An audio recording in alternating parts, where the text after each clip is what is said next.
Ja jūs gribat uzzināt, kas ir siera pieskāriens un citus Grega piedzīvojumus, tad izlasiet Džefa Kimnieka grāmatu Grega dienas grāmata.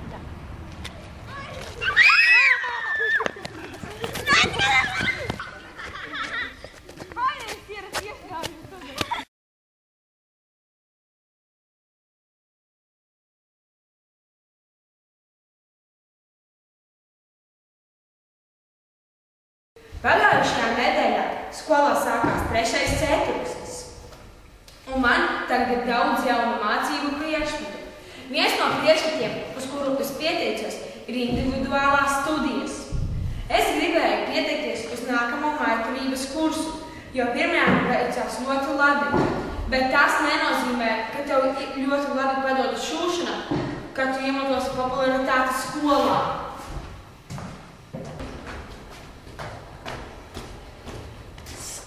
Kāda Gregam virsmu pa meiteni soma? Tā ir izšūta grāmatu soma. Nu labi, skuļķi soma. Galvenais sāks ir tāds, ka visi grupas locekļi saņem vienādu atzīmi, kad pabeidz projektu. Es uzzināju, ka manā grupā ir Rikijs Fišers, un tā var būt ļoti liela problēma. Es tev iedošu 15 centiņus, bet no galda apakšas nokasīju skožņi un to sakošās.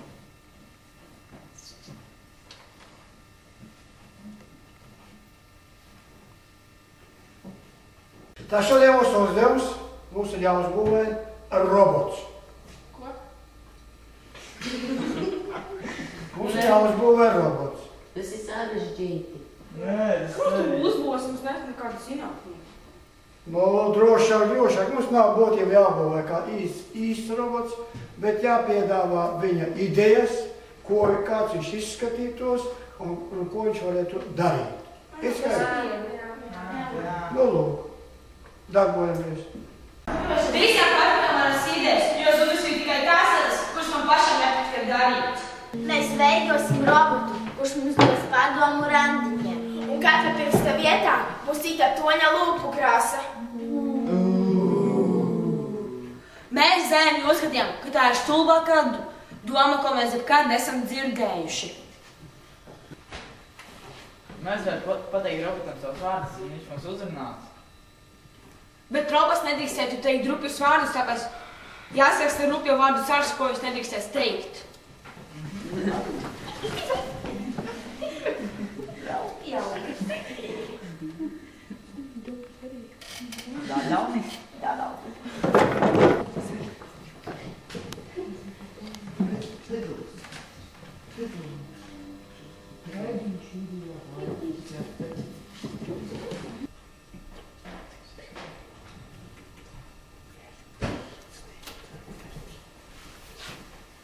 Mēs sarakstījām visus zināmos rupjus vārdus, bet Rikijs Fišers nosauca vēl 20, kurus mēs nekad nebijām dzirdējuši.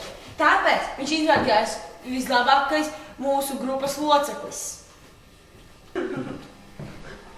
Nu, kā mums veicas? Parādiet savu darbiņus tagad.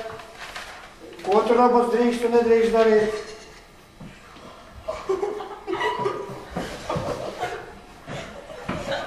Ko tas tagad tev nozīmē? Kas tas te tādi? Mēs runājam, ka tādus vārdus nedrīkst runāt.